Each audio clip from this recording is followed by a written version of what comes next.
15 December એટલે કે સરદાર વલ્લભભાઈ પટેલનો નિર્વાણ દિવસ છે. આજે સરદાર વલ્લભભાઈ પટેલને પરલોક સિધારે 75 જેટલા વર્ષ પૂર્ણ થયા છે. ત્યારે આ જ વિષય પર આપણી સાથે વાત કરવા માટે જોડાયા છે અલ્પેશભાઈ પુરોહિત, જે વિદ્યાર્થીઓ માટે ખૂબ જ સારું કામ કરી રહ્યા છે અને વિદ્યાર્થીઓને ક્યાંક ને ક્યાંક જાગૃત કરી રહ્યા છે. સાથે જ વિદ્યાર્થીઓ માટે હંમેશા ખડે પગે રહેતા હોય છે. અલ્પેશભાઈ, આપનું સ્વાગત છે ટ્રેન્ડિંગ ગુજરાતમાં. આજે વાત કરવી છે સરદાર વલ્લભભાઈ પટેલ વિશે. આજે નિર્માણ દિવસ છે, 75 વર્ષ સરદાર પટેલની વાત હોય. આ દેશની આઝાદી, આ દેશની અખંડિતતા એટલે સરદાર પટેલ. આપણે એમની ધરતી પર છીએ. પણ હું આજે કહીશ, ઘણા બધાને કડવું પણ લાગશે અને કદાચ કોઈને મન દુઃખ પણ થશે, પણ સાચી વાત તો તમારે સ્વીકારવી પડશે કે સરદાર પટેલની વાત હોય, મહાત્મા ગાંધીની વાત હોય, ભગતસિંહની વાત હોય, પંડિત જવાહરલાલ નહેરુની વાત હોય, બાબા સાહેબ આંબેડકરની વાત હોય, એ તમામ વીરોની વાત હોય કે જેમણે આ દેશ માટે પોતાનું બલિદાન આપ્યું છે. પણ હું આજના દિવસે અને જે થોડાક વર્ષોથી હું એક ટ્રેન્ડ જોઈ રહ્યો છું, એ જોઈને મને એક મૂવી આવી હતી, oh my god, OMG. Paresh Rawal હતા અને એમને ઘણી બધી ભગવાનની જે અંધશ્રદ્ધા શરૂ કરવામાં આવી એના પર ઉજાગર કરે. એના પછી જ્યારે એ હોસ્પિટલમાં હોય છે, લોકો કંઈક મરી ગયા, એમની પણ મૂર્તિ બનાવીને પૈસા બનાવવા માટેનો આખો એક સીન છે. આજે મને એવું જોઈને લાગે છે કે સરદાર પટેલ, ભગતસિંહ, બાબા સાહેબ આંબેડકર, મહાત્મા ગાંધી, પંડિત જવાહરલાલ, જે કઈ મહાપુરુષો, જે વીરોએ બલિદાન આપ્યા, આજે એમની એવી જ હાલત છે. એમને આ દેશને સમાનતા, વિકાસ, ખુશહાલી, આઝાદી, આઝાદ લોકતંત્ર, આઝાદ સંવિધાન, અને કેવું સંવિધાન જેણે આખું વિશ્વ પૂજે કે ના યાર, ભારતનું સંવિધાન. એટલે સાહેબ, મહાત્મા ગાંધીને, સરદાર વલ્લભભાઈ પટેલને, પંડિત જવાહરલાલ નહેરુ, ડૉક્ટર બાબા સાહેબ આંબેડકર, આ મહાપુરુષોને વિશ્વના ઘણા બધા દેશો પૂજે છે, ત્યાંના લોકો માને છે. એ મહાપુરુષોના વિચારોનો આજે ધંધો થઈ રહ્યો છે. અલ્પેશભાઈ, ખાસ કરીને જ્યારે વિચારોની વાત આવે, સરદાર વલ્લભભાઈ પટેલની વાત આવે, આપણે અત્યારે સરદાર પટેલની કર્મભૂમિ કરમસદ, એવા આણંદમાં આવેલું કરમસદ છે. અત્યારે આપણી મહાનગરપાલિકા પણ કરમસદથી ઓળખાય છે, કરમસદ પછી આણંદ આવે છે. ત્યારે સરદાર વલ્લભભાઈ પટેલ અને અમૂલ, કારણ કે અમૂલ એટલા માટે વચ્ચે લાવી રહ્યો છું કારણ કે આજે અમૂલમાં ચેરમેન અને વાઇસ ચેરમેનની ચૂંટણી પણ આજે જ યોજાઈ હતી.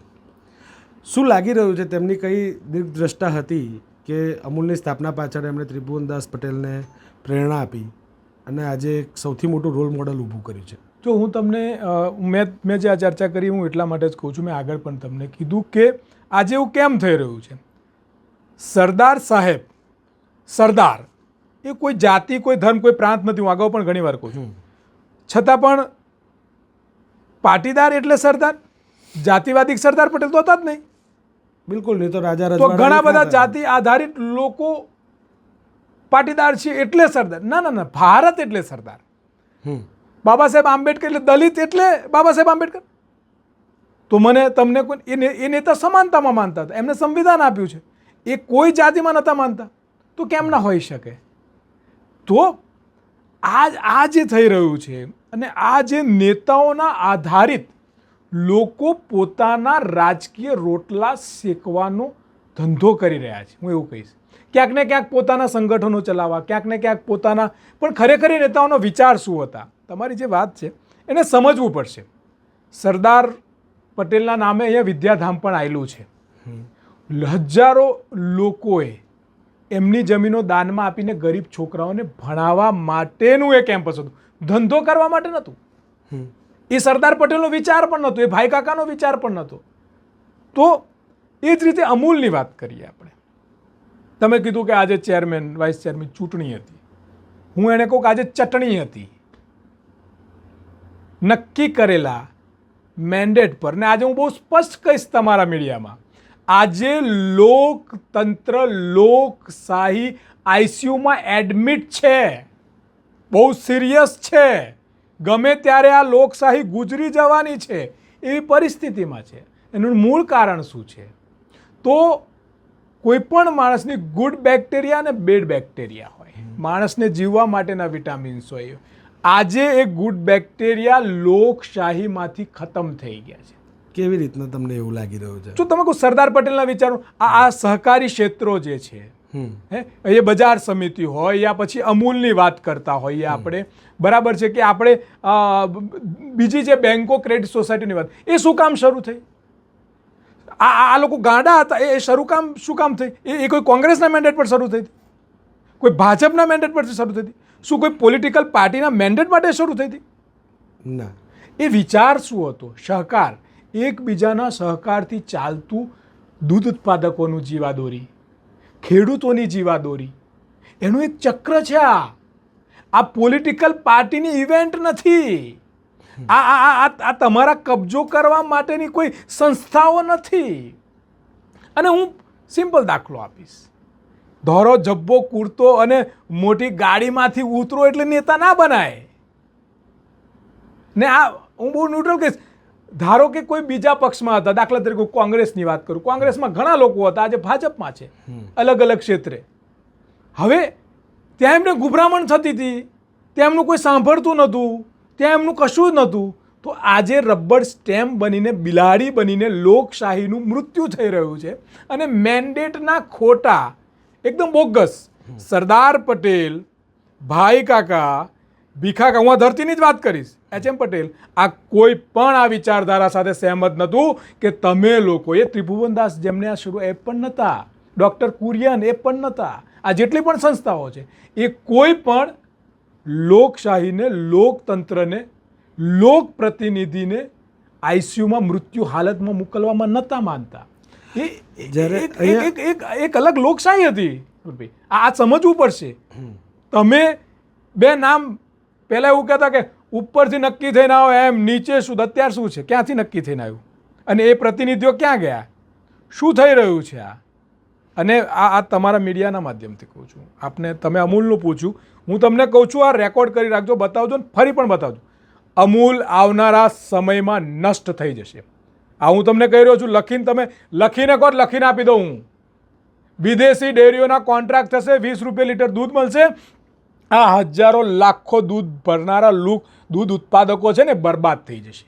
આ જે ચાલી રહ્યું છે ને, એક ષડયંત્ર ચાલી રહ્યું છે સહકારી ક્ષેત્રને ખતમ કરવાનું. અને જે લોકો આમાં બેસીને મૂક પ્રેક્ષક બનીને જોઈ રહ્યા છે ને, એ ના તો સરદારના વિચારકો છે, ના ત્રિભુવનદાસના વિચારકો છે, ના ભાઈ કાકાના વિચારકો છે.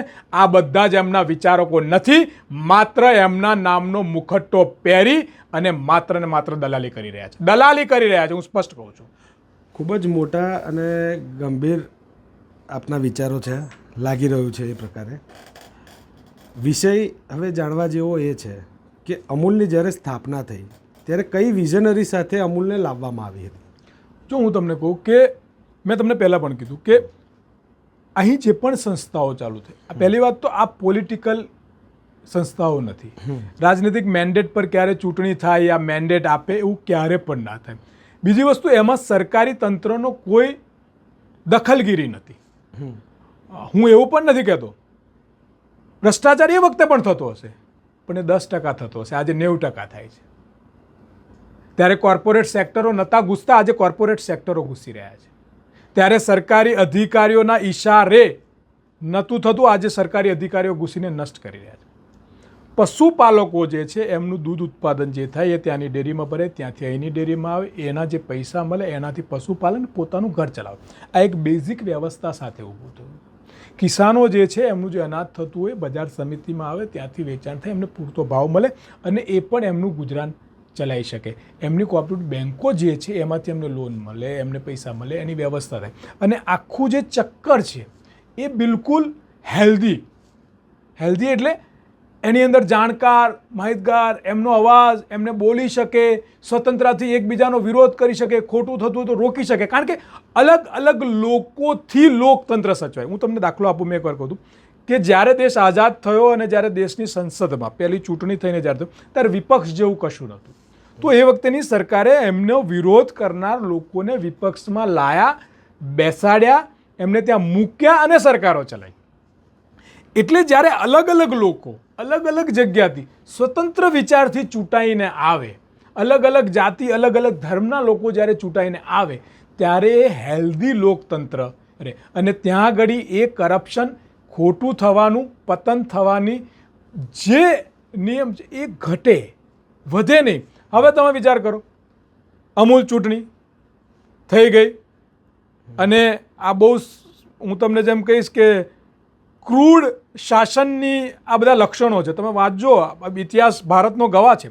ક્રૂડ શાસક આવે ને એટલે એવું કરે કે કોણે નશાની આદત છે એને નશો કરાવો, કોણે પૈસાની આદત છે એને પૈસા આપો, કોણે ડરની જરૂર છે એને ડરાવો અને શાસન કરો. અમૂલની ચૂંટણીમાં પૈસા ફેંકો, અલગ અલગ દબાવો, અલગ અલગ ડરાવો, વોટ લો, એવી રાજનીતિ ચાલી. મેન્ડેટની રાજનીતિ આવી, પોલિટિક્સ ઘૂસ્યું, પોલિટિકલ પાર્ટીઓનો દબદબો આવ્યો, સરકારી તંત્રનો ઉપયોગ થયો. એ પત્યું. એના પછી ચેરમેન ને વાઇસ ચેરમેનની ચૂંટણીઓમાં ચૂંટણીઓ નહીં, ચટણીઓ થઈ.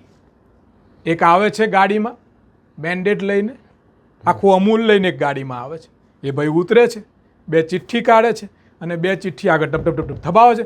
સરકારી અધિકારી સિક્કો માની ચેરમેન ને વાઇસ ચેરમેન. આ લોકતંત્ર નથી, આ સરદાર પટેલનો વિચાર નથી. હું તમને દાખલો આપું. એક ભાઈને મેં પૂછ્યું અને બહુ વાસ્તવિક તકો. હવે એ ભાઈ મારી જોડે બેઠા તો હું નામ નહીં કહું તમને. એટલે મને એમને એવું કીધું કે બાબા સાહેબ આંબેડકર મારા ભગવાન છે, બાબા સાહેબ આંબેડકર સંવિધાન બનાવ્યું, અમે એમને ફોલો કરીએ, બધું 10 મિનિટ ચર્ચા થઈ. પછી એમને થોડી વાર પછી એક કટ્ટરતાની ચર્ચા કરી, ધાર્મિક કટ્ટરતાની ચર્ચા કરી. આમ છે, તેમ છે, આ ધર્મના લોકો છે, ચડવ્યા ના ચાલે, આમ છે. અને ત્રીજી વાર એમને મને એવું કીધું કે હું સવારે RSSની શાખામાં પણ જોઉં છું. એટલે હું થોડી વાર કન્ફ્યુઝ થયો. પછી મેં એમને પૂછ્યું કે બાબા સાહેબ આંબેડકર કયા ધર્મમાં માનતા હતા? તો બૌદ્ધ. તમે સમજો. અચ્છા, બાબા સાહેબ આંબેડકરનું સૌથી મોટું શું મિશન હતું? તો સમાનતા, ઇક્વલિટી, દરેક જણને. એ પણ તમે નહીં. અચ્છા, તમે RSSને ફોલો કરો છો એ બાબા સાહેબ આંબેડકરના વિચારોનું? બાબા સાહેબ આંબેડકર કોંગ્રેસમાં પણ નહોતા. તમે કોને ફોલો કરો છો? સમજો. હવે મને એ વિચાર કરો કે સરદાર પટેલની વાત કરું. સરદાર પટેલનું સ્ટેટમેન્ટ છે હિન્દુત્વ એ પાગલપન છે. સરદાર પટેલ પણ ઇક્વલિટીમાં માનતા હતા, માનવતામાં માનતા હતા. એ પણ નથી થઈ શકતું. હવે મને એમ કહો, અલગ અલગ વિચારો હોય, તમે જ્યારે કોઈ વિચારને ફોલો કરો છો તો એ વિચારને વિઝનરી કેમ મરી જાય છે? એટલે લોકો પણ ગુમરાહ થઈ ગયા છે. એટલે મેં તમને કહ્યું કે હવે જે શાસન આવી રહ્યું છે, જેને ડરાવો, ખરીદો, એને ગુમરાહ કરો. એને ખબર જ નથી કે કયા લોકોનું શું વિઝન હતું. કે સરદાર પટેલનું જે ઓરિજિનલ સપનભાઈ જે વિઝન છે એ લોકો માટે હતું. મને એમ કહો કે સરદાર પટેલની બધી જ વસ્તુ લોકોને કેમ સમર્પિત? ધારો કે સરદાર પટેલ યુનિવર્સિટી કોને સમર્પિત? વિદ્યાર્થીઓને, લોકોને. વલ્લભ વિદ્યાનગર લોકોને, બરાબર છે. સરદાર પટેલ સરોવર, બરાબર ને? જનહિત માટે. પછી સરદાર એરપોર્ટ, પછી સ્ટેડિયમ, સ્પીપા. હું તમને એવી અધડક વસ્તુ ગણાવું. કારણ કે સરદાર પટેલનો આ તમે જુઓ વિઝન, સરદાર પટેલનો મુખ્ય જે વિચારધારા છે એ સમર્પિત છે, લોકો માટે સમર્પિત. એ સરદાર પોતામાં એમના ખિસ્સામાં જ્યારે ચિઠ્ઠી આવીને એમના તો એ કોર્ટ, બોરસદ કોર્ટમાં કેસ લડતા હતા. તો એ ઘરે નહોતા ગયા, પહેલાં કેસ લડ્યો હતો. એ એક પોટલામાં એમનો સામાન, પોટલું મોટું પડે એટલો જ સામાન જિલ્લે ગયા ને ત્યારે હતો. તો આ વિચાર સાર્થક ક્યારે થાય? જ્યારે તમે એ વિચારના આધાર કામ કરો. આજે હું સ્પષ્ટ કહું છું કે સરદાર પટેલનો મુખટ્ટો પહેરી અને તમે સરદાર પટેલના વિચારોનું ખૂન કરી રહ્યા છો. આજે ખેડૂત ખુશહાલ છે. હું વચ્ચે પણ એવું કહેતો હતો. આજે તમે એક સરસ વાત કરી કે મહાનગરપાલિકાનું નામ પણ કરમસદ આણંદ મહાનગરપાલિકા, એટલે એમાં સરદાર ખુશ થઈ ગયા. આ મિનિંગ શું છે? સરદારનું જે સરદાર પટેલની જે સાક્ષાત જો તમારે એમને ખરેખર નામ તમે સરદાર મહાનગરપાલિકા નામ આપી દો, બરાબર છે, પણ સરદારનો મુખ્ય હેતુ તો સામાન્ય માણસને સુવિધા, એના માટે ટેક્સ લેવલ ઓછો. આ સરદારની ધરતી છે. તમે અયોધ્યા જાઓ તો મંદિર તો એક જ જગ્યાએ છે, પણ તમે અયોધ્યા આખું જ છે ને, સમજો. તો કરમસદમાં સરદાર ભલે હોય તો એમનું વિદ્યાનગર, આણંદ, બાકરોલ, મોગરી, આ બધું આખો જિલ્લો સરદારનો છે, આખું આણંદ સરદારનું છે, જોડે નડિયાદ પણ આવ્યું. તો તમે સરદારના વિચારો સાથે એવા મૂલ્યો અહીંયા મૂકો કે એમના વિચારો આજની નવી પેઢીને મળે, પૂરા થઈ જાય. એ રીતનું કાર્ય હાલ ચાલી રહ્યું છે. અને સહકારી ક્ષેત્ર તમે જુઓ તો ખરા, તમે આજે ખેડૂતોની શું હાલત છે, દૂધ ઉત્પાદકોની શું હાલત છે, એમને શું મળી રહ્યું છે, શું અમૂલ. મેં આ વિડીયો પણ મારા મૂકેલો છે, મેં બહુ પહેલાં કહ્યું હતું, તમે યુટ્યુબ પર જોઈ શકો છો મારો વિડીયો. જ્યારે સોઢી હતા અહીંયા, એ જ્યારે રાજો મૂકીને ગયા અને જે આખો, ત્યારે મેં આખો એપિસોડ બનાવ્યો હતો કે અમૂલમાં શું થશે. અને ત્યારે મેં કહ્યું હતું કે આ અમૂલ આવનારા દિવસોમાં રાજકીય અડ્ડો બનશે, આવું મેં કહ્યું હતું. ને આજે હું એમાં સાચો પડ્યો છું. અને મેં તે વખતે પણ કહ્યું હતું કે આ અમૂલમાં વિદેશી કંપનીઓનું દૂધ આવશે, આ દૂધ ઉત્પાદકો રખડતા થશે, અને એ સમયે ખબર પડશે કે આ શું થઈ રહ્યું છે.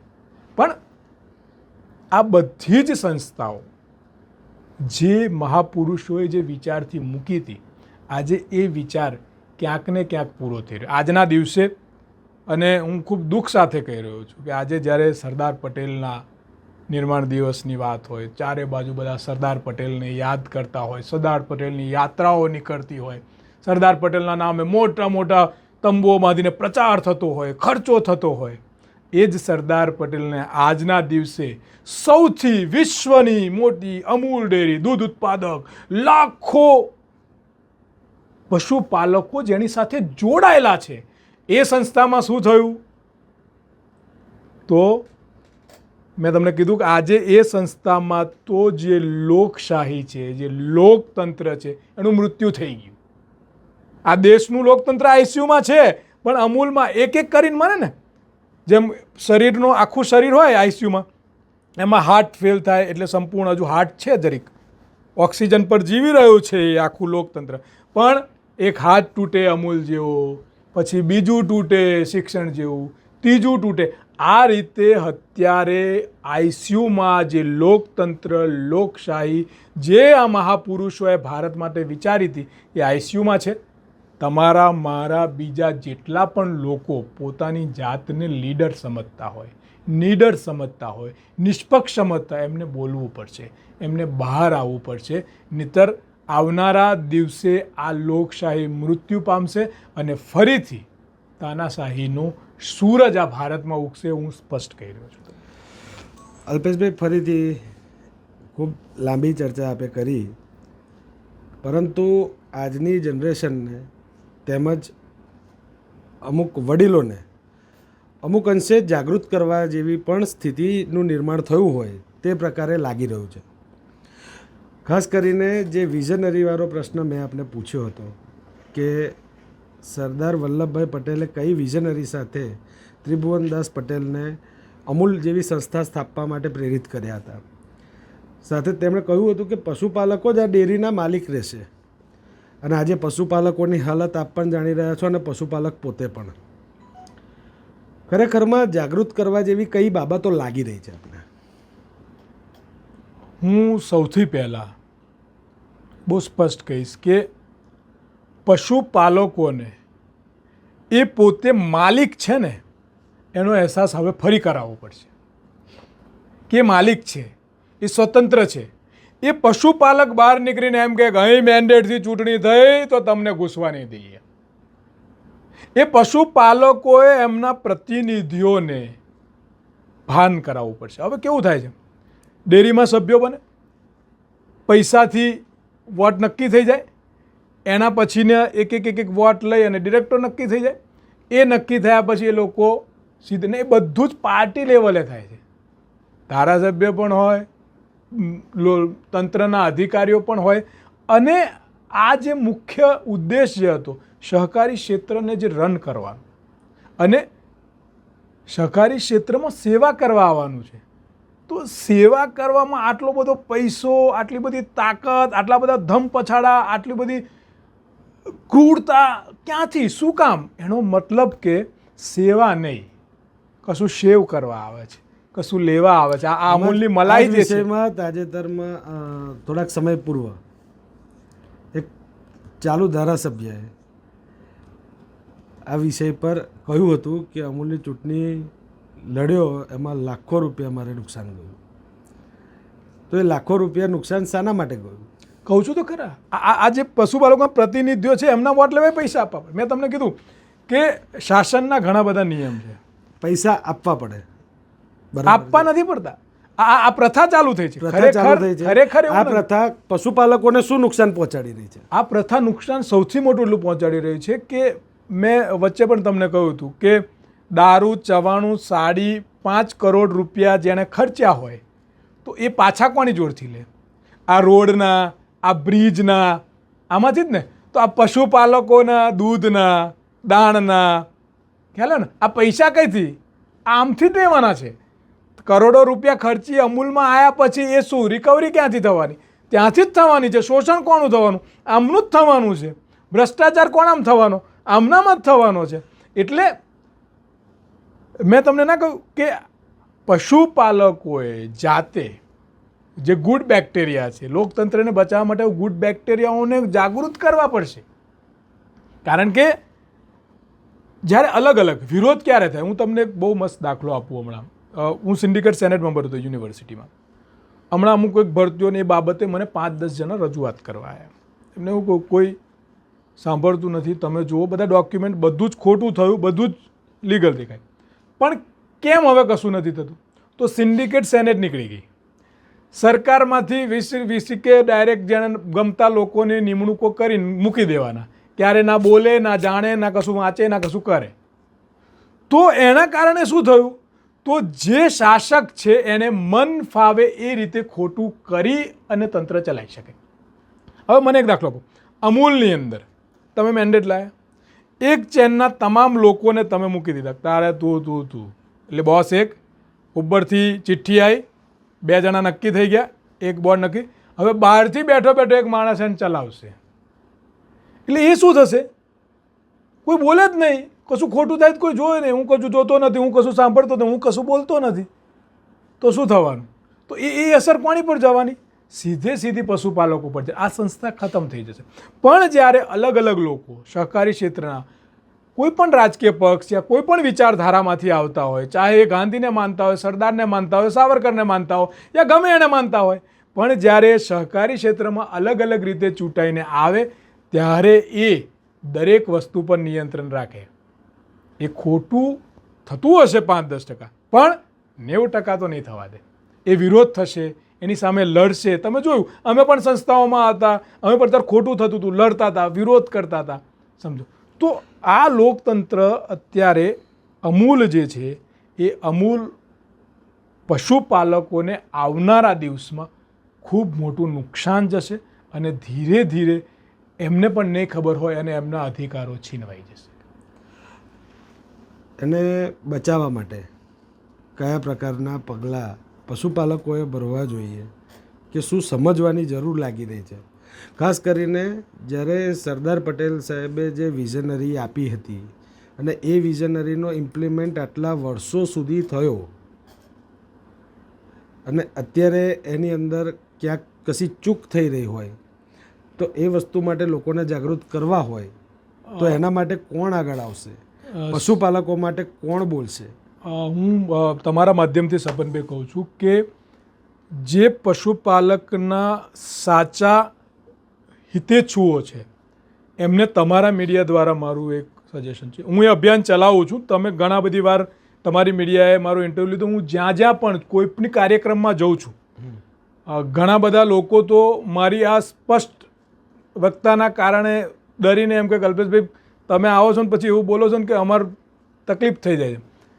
હું ઘણા બધા કાર્યક્રમોમાં જઉં છું ત્યારે હું એ જ શરૂઆત કરું છું. ધારો કે હું ક્ષત્રિય સમાજના કાર્યક્રમમાં ગયો તો એમને કહું છું કે ક્ષત્રિય એ છાત્ર ધર્મની વાત. છાત્ર ધર્મ શું છે એ વાંચો. તમે તમને ખબર જ નથી ક્ષત્રિય શું છે, તલવાર અને મૂછો, એ ક્ષત્રિય નથી. એનું સાચું કર્તવ્ય શું છે તે ઉજાગર કરીએ છીએ. હું ધારો કે હમણાં કોઈ કાર્યક્રમમાં ગયો તો ત્યાં બહેનો હતા, તો એ બહેનો સાથે ચર્ચા કરી કે તમારો ખરેખર અધિકાર શું છે. તમારી ઘરે દારૂ, તમારી આજુબાજુ દારૂ ડ્રગ્સ વેચાતું હોય તો તમે ભેગા થાઓ, અમે તમારી સાથે આવીશું, આપણે એને બંધ કરીશું. એમ પશુપાલકોને પણ ગામડે ગામડે જઈને એમના હક શું છે, ડેરીમાં એમને શું લાભ મળે, એ શું પરિવર્તન લાવી શકે છે, ગામની ડેરીમાં એમનો કેટલો અધિકાર છે, આ ડેરીના માલિકે કઈ રીતે છે, એ તમામ બાબતે લોકોને જાગૃત કરવા પડશે. આજે મેં તમને ના કીધું કે સરદાર પટેલના નામે કાર્યક્રમો થાય છે.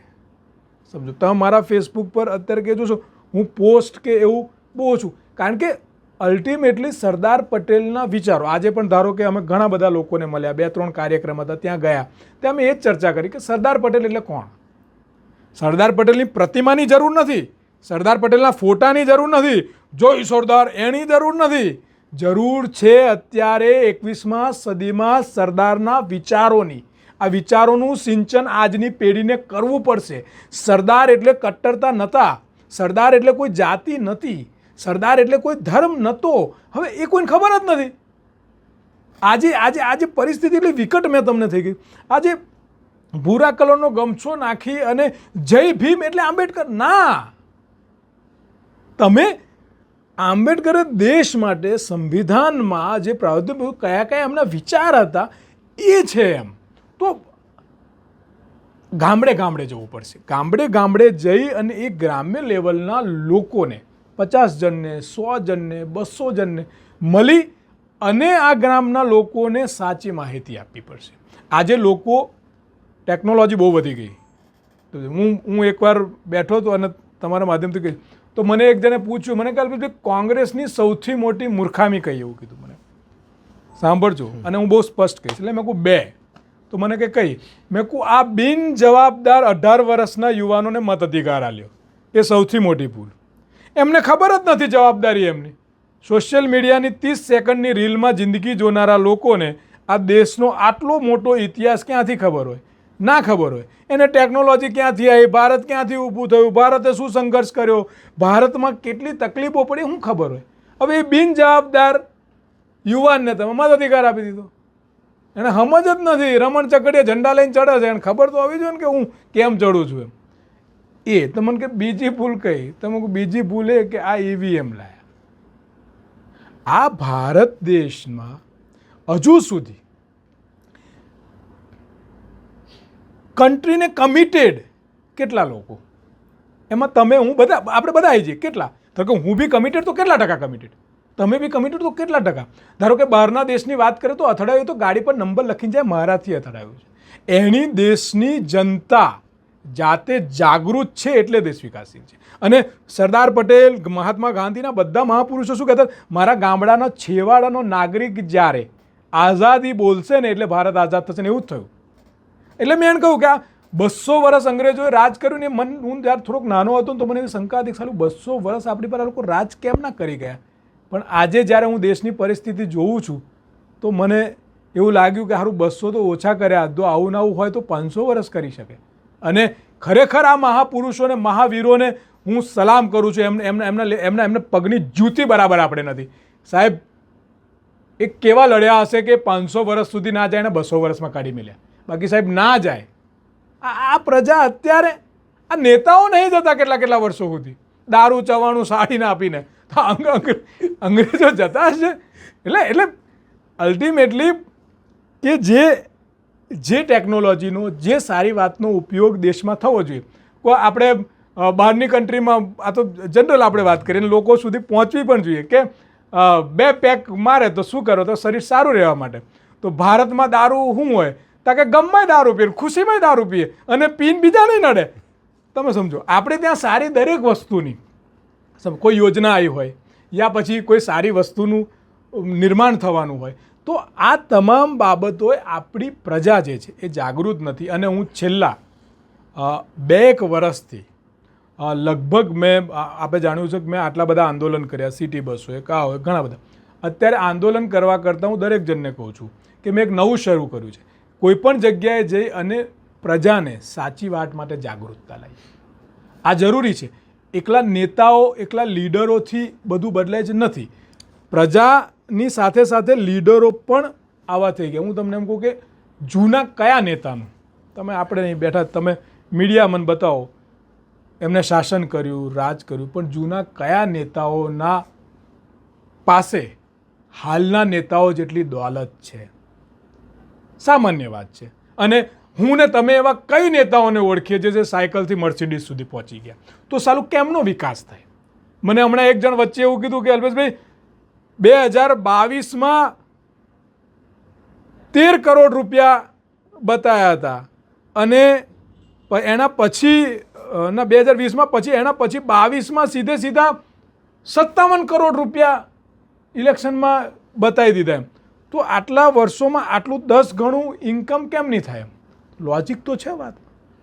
ઘણા બધા કિસ્સાઓની અંદર આ પ્રકારની માહિતીઓ સામે આવતી પણ હું આમાં સૌથી મોટો કહું કે પ્રજાને જાગૃત કરવી પડશે. પ્રજાને જાગૃત કરવા માટે અલ્પેશભાઈ એ લોકોને સમજ પૂરી પાડવાની જરૂર પડે તેવું લાગી રહ્યું છે. ના, એમના સમજ કરતાં પણ હું તમને એમ કહું કે સબરભાઈ, અત્યારે ધારો કે આપણે આટલી બધી ચર્ચા કરી રહ્યા છો, પણ આમાં પણ તમારે લોકો સુધી પહોંચાડવા માટે પાઠ પાડવા પડે. આજની જે જનરેશનને હવે જે લોકો છે, ખ્યાલ ને, એમને બધું જ શોર્ટકટમાં મેળવી લેવું છે. જ્ઞાન પણ શોર્ટકટમાં, પૈસો પણ શોર્ટકટમાં, સક્સેસ પણ શોર્ટકટમાં, બધું શોર્ટકટમાં મેળવી લેવું છે. એમને મહેનત નથી કરવી, એમને જોવું નથી. અને એ આવનારા ભારત માટે ખૂબ ખતરનાક હું જોઈ રહ્યો છું કે એ જે હવે જે જનરેશન આવી રહી છે, જે લોકો છે, એ ભારત ખૂબ જ ખરાબ પરિસ્થિતિમાં જશે. હું જો આ જ પરિસ્થિતિ રહી તો હવે મારા જેવા અને બીજા જેટલા પણ લીડરો છે અને જે પણ એવું કહેતા કે હું સરદારના વિચાર સાથે છું, હું ભગતસિંહના વિચાર સાથે છું, હું બાબા સાહેબ આંબેડકરના વિચાર સાથે છું, હું ગાંધીજીના વિચાર, તો એ વિચારોથી જે મહાપુરુષોએ કામ કર્યા હતા એ કામમાં બધાએ લાગી જવું પડશે. એમના વિઝનમાં લાગી જવું પડશે. જો આપણે 21મી સદીમાં પહોંચવું હોય તો, આપણે વિકાસશીલ દેશ બનવું હોય તો, હજુ આપણે તો બનતા જ નથી, વિચારીએ જ છે. તો આ બધું મેં તમને કહું કે ગાય માતાનો નારો લાગે ને જોરદાર વિરોધ થાય ને અઠવાડો કચરો ખાઈને એ જ ગાય રોડ પર રડતી હોય, મરતી હોય, તડપતી હોય, તો આપણે કહીએ જય ગાય માતા. એ સાચો વિચાર નથી. તમે છો તો તમે એને ઇમ્પ્લિમેન્ટ કરો, તમે એની પાછળ કામ કરો. અને હું પણ તમારી સામે બેસીને આ વાત કરું છું કારણ કે હું કરું છું. એટલે હું ના કરતો હોત તો હું પણ બોલવાનો હકદાર નથી, પણ એ કરવું પડશે. અને એટલા માટે જ તમે આજના દિવસે જે વાત કરી કે અમૂલ ડેરીના લાખો પશુપાલકોનું ભવિષ્ય પણ હવે જોખમમાં છે. કારણ કે લોકતંત્ર જે આઝાદી જે થવી જોઈએ નથી થતી. અને જેણે પણ જે લોકો એવું કહેતા હતા કોંગ્રેસમાં ગુમરામણ થાય છે ને અમારો અવાજ નથી ને કોઈ સાંભળતું નથી, આજે ખબર નહીં એ ગુંગા થઈ ગયા છે, આંધળા થઈ ગયા છે કે બહેરા થઈ ગયા છે કે એમના અવાજો આજે કેમ ક્યાં ગતા રહ્યા છે. ચાલુ એ સમજાતું નથી કે ખુરશી ખેંચીને વચ્ચે જ બેસીશ, અહીંથી નહીં હટું, આવું કહેનારા લોકોએ 5મી લાઈનમાં બેસી અને હવે ડિસિપ્લિનના નામે બરાબર હાથ વારી અને ખૂણામાં જતા રહે છે. સાલું આ કેવું ડિસિપ્લિન એ મને નથી ખબર પડતી. ડિસિપ્લિનનો મતલબ છે કે તમારે એક મર્યાદિત વ્યવહારમાં રહેવાનું. ડિસિપ્લિનનો મતલબ ગુલામ થઈ જવું નથી હોતો. અને તમે જો ગુલામ થવા અને પૈસા માટે યા તમારા કોઈ ફાયદા માટે જ જઈ અને એને જો આઝાદી સમજતા હો તો એ ગાંધી યા સરદારનો વિચાર નહોતો. છેલ્લો એક પ્રશ્ન તમને એવો પૂછવા માગીશ કે સરદાર વલ્લભભાઈ પટેલ, આપણે પોતે આણંદથી બિલોંગ કરીએ છીએ, એમની કર્મભૂમિ છે, લોકોને અવેર કરવાની આપણે વાત કરી, તો હવે એક નાનકડો સંદેશ એવા લોકો માટે કે જે લોકો આ એપિસોડ જોઈ રહ્યા હોય અને સરદાર પટેલના જીવનમાંથી અમુક મૂલ્યો પોતાના જીવનમાં ઉતારવા માગતા હોય, તો એમના માટે કયો સંદેશ છે? કયા મૂલ્યો એવા હોય કે જે યુવાઓએ કે વડીલોએ જે પણ તેમનું હક છે તેના માટે આગળ આવે અને અવાજ ઉઠાવે? હું આ ટ્રેન્ડિંગ ગુજરાતના આ એપિસોડના માધ્યમથી દરેક જણને કહીશ કે સરદાર સાહેબ, એમની અટક પટેલ હતી પણ સરદાર એમને બિરુદ મળ્યું હતું અને સરદાર સાહેબ એટલા માટે કહેવામાં આવતા હતા. અને મહાત્મા ગાંધીએ એમને ભારતના અંદર માટે અને વિદેશ માટે નહેરુને મૂક્યા. એની પાછળ બહુ મોટી વાત છે, એ કરીશ તો ઘણો સમય જશે. પણ આપ સૌને કહું છું કે સમર્પિત, સૌથી પહેલાં તો અગર તમે સરદાર પટેલની ભૂમિ પર છો, સરદાર પટેલના વિચારો, એક સમર્પિત. બીજી વાત છે જય સરદાર જય ભારત છે. સરદાર એ જાતિ ધર્મ અને પ્રાંતથી ઉપર એટલે સરદાર. તમારે સૌ એક નિર્ણય કરવો પડશે. હું ખાસ યુવાનોને કહું છું કે અભ્યાસ પૂરો કરવો, અધૂરો ઘડો હંમેશા છલકાય. અધૂરો અભ્યાસ ના કરશો. સરદાર પટેલને તમે સાક્ષાત જો તમે એમના વિચારો સાથે સહેમત છો તો પહેલાં સરદારના વિચારોને તમારા જીવનમાં ઉતારો. જાતિ ધર્મની કટ્ટરતાથી તમે બહાર આવશો એટલે સરદારનું પહેલું પગથિયું છે.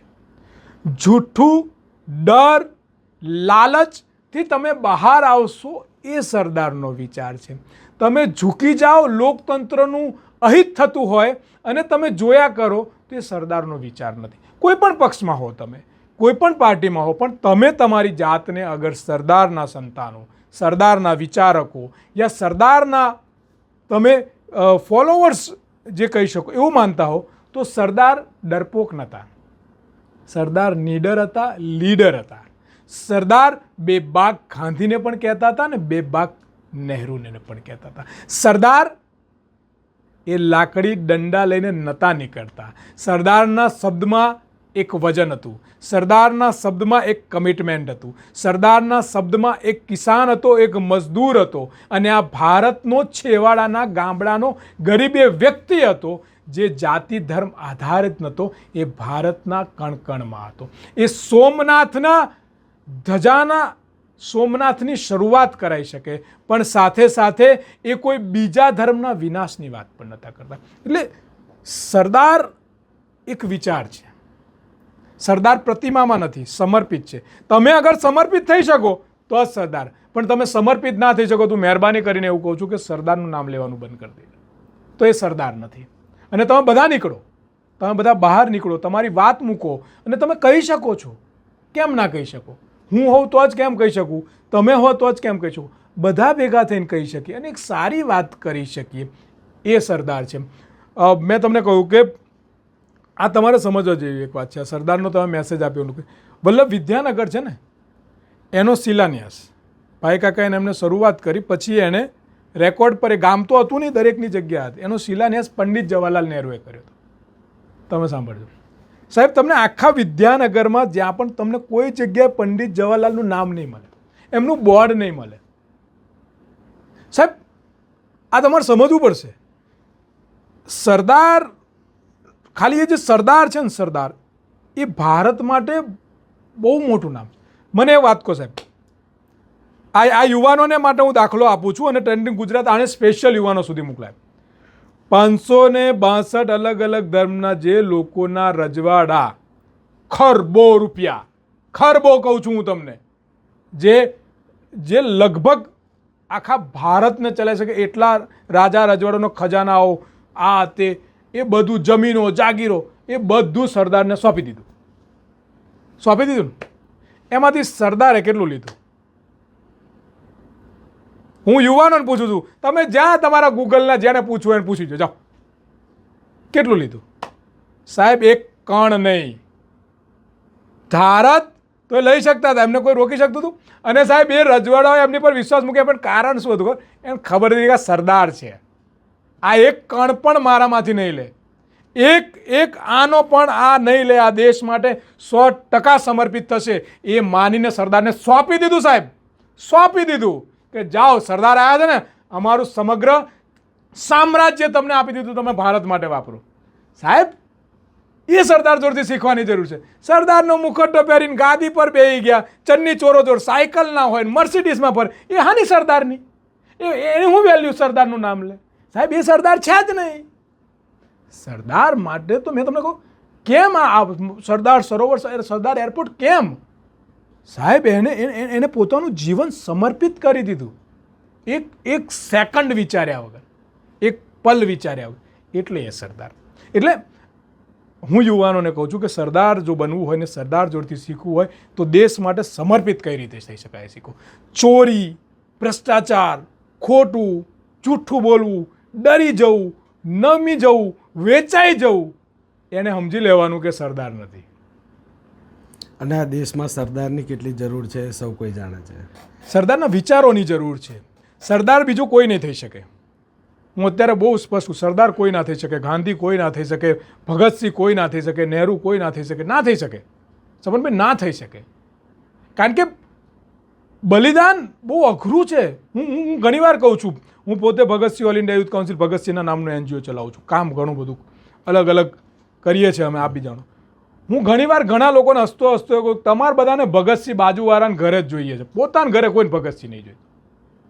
સાહેબ, પોતાના ઘરે કોઈને ગાંધી નહીં જોઈતો, પોતાની ઘરે કોઈ સરદાર નહીં જોઈતો.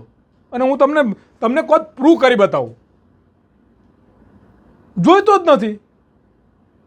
કારણ કે એમના પરિવારોએ શું મેળવ્યું, એમને શું લઈ લીધું. સાહેબ, આપ્યું, સમર્પિત થઈ ગયા, બલિદાનો આપ્યા. ટીકા ટિપ્પણી તો કહી શકીએ. આ કેવું છે ખબર, ક્રિકેટ પેલો રમતો હોય ને, તેંડુલકર રમતો કે અત્યારે જે પણ ધ્વનિક, આ બધા ક્રિકેટ રમતા ને એટલે ટીમ બેઠા ને, આને આવડતું થોડુંક બેટ આમ ફેરવ્યું હોત ને, હવે એ બહાર બેઠો છે, એણે અહીં બેટ નહીં પકડ્યું, એ પેલાને સલાહ આપે છે. હવે જેણે આઝાદીની લડાઈ લડી, જેણે આ બધું કર્યું, હું એને કહું એની પર ટિપ્પણીઓ ના કરશો અને ટીકા ના કરશો, પણ તમે એને વાંચો. આજે આંબેડકરની મેં તમને કીધું, આંબેડકર, તમે એ વ્યક્તિને વાંચો તો ખરા કે એને સંવિધાનમાં શું લખ્યું છે, કોના માટે લખ્યું છે, શું બનાવ્યું છે, શું કહેવું છે, એણે શું કર્યું છે. એ ક્યારે કોઈ જાતિની વિરોધી નહોતા, એ ક્યારે કોઈ ધર્મના વિરોધી નહોતા. અરે જો વિરોધી હોય તો સરદાર ગાંધીને પટેલ એમને સંવિધાન કમિટીમાં લેવા ગયા, એમને મૂક્યા. એટલે સાહેબ, આજના યુવાનોને હું એવું કહું છું કે ભલે 30 સેકન્ડની રીલમાં આપણને મજા આવતી હોય, લો મજા, પણ સાચી મજા લો. તમને એવું લાગે કે મહાપુરુષોની આ વાત છે તો એનું સંશોધન કરો, એને વાંચો, અને વાંચ્યા પછી સાચી દિશામાં જાઓ. ભારત બનાવવા માટે આપણે બધાએ આગળ વધવું પડશે. એક બે વ્યક્તિ, અમુક નેતાઓથી ભારત નહીં બને. આપણે બધાએ આગળ આવવું પડશે. અને એમની પ્રતિમાઓ, ફૂલહાર, ફોટા, પેલી વોટ્સએપ યુનિવર્સિટી મૂકી દીધા એટલે એમનું સપનું પૂરું ના થાય. હું ઘણીવાર એવું કહું છું કે આપણે ગજની છીએ. એટલે ઘણા બધા પત્રકાર મિત્રો મને પૂછે, યાર અલ્પેશભાઈ તમે એવું કે મૂકું, ગજની જ છીએ આપણે કોઈ શહીદ થઈ જાય એટલે ભાવુક થઈ જાય. ભાવુક દેશ છે ને ભારત, એટલે નીકળી પડીએ, પછી ભૂલી જવાનું. કંઈ ખોટું થયું હોય એટલે થોડા દાડા હૈસો પછી ભૂલી જવાનું. કોઈને એક્સિડન્ટ થયો હોય એટલે 2 દાડા થઈ જાય. કોઈ મર્ડર થયું હોય એટલે 4 દિવસ આવું ના થવું છે, પછી ભૂલી જઈએ. કોઈ જગ્યાએ કશું ડ્રગ્સ આવું પકડાયું એટલે 4 દિવસ. એવું કેમ? કારણ કે આપણે ભૂલી જઈએ છીએ. પણ જ્યારે આપણે ગજની બનવાનું બંધ કરીશું ને, બહારના દેશોની જેમ, યાદ હોવું જોઈએ કે સાલું આવું થયું હતું ને આ વ્યક્તિ આવું કર્યું છે, ના જ ચાલે, એને ઉખાડીને ફેંકો.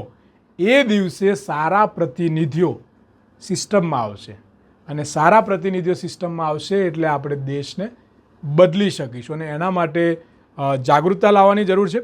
તમે ને હું સાથે મળીને આ મહાપુરુષોની જાગૃતતા ગલી ગલી, ગામડે ગામડે લઈ જઈએ, એ જ સૌથી મોટી ક્રાંતિ સાબિત થશે. ચોક્કસથી અલ્પેશભાઈ, જે પ્રકારે જ્યાં આગળ લાંબા સમયે ફાયદો થતો હોય ત્યાં આગળ નજીકનું નુકસાન સહન કરવું પડે, આ જ માનસિકતા સાથે જો લોકો કામ કરશે તો ભવિષ્યમાં ભારત એમનું સૌથી મોટું પ્રાધાન્ય બની જશે. અને જે દિવસે આ વસ્તુ શક્ય બનશે તે જ દિવસથી આપણા દેશમાં સાચેકમાં લોકશાહીનો પર્વ ઉજવવામાં આવશે. આ હતા અલ્પેશભાઈ, અને આપણે વાત કરી સરદાર વલ્લભભાઈ પટેલ અને અમૂલ, જે વિશ્વમાં એક ખ્યાતનામ છે. કારણ કે અમૂલ કોઈ સંસ્થા એવી નથી કે કોઈ વ્યક્તિઓ ચલાવે, એ સંસ્થા છે પશુપાલકોની. અને આ સંસ્થા પાછળની સૌથી મોટી વિઝનરી હતી સરદાર વલ્લભભાઈ પટેલની. તો આવા જ વધુ અપડેટ્સ માટે જોડાયેલા રહો ટ્રેન્ડિંગ ગુજરાત સાથે, અને શેર કરજો આ વિડીયો તમામ એવા પશુપાલક મિત્રોને કે જે લોકો પણ આમાં જાગૃત થાય, અને ખાસ કરીને વિદ્યાર્થીઓને પણ આ બતાવજો કે જેથી કરીને તે લોકોને પણ ભૂતકાળમાં થયેલા બલિદાનો અને ભૂતકાળની બધી વિચારધારાઓ વિશે માહિતી જાણવાનો અવસર પ્રાપ્ત થાય. નમસ્કાર.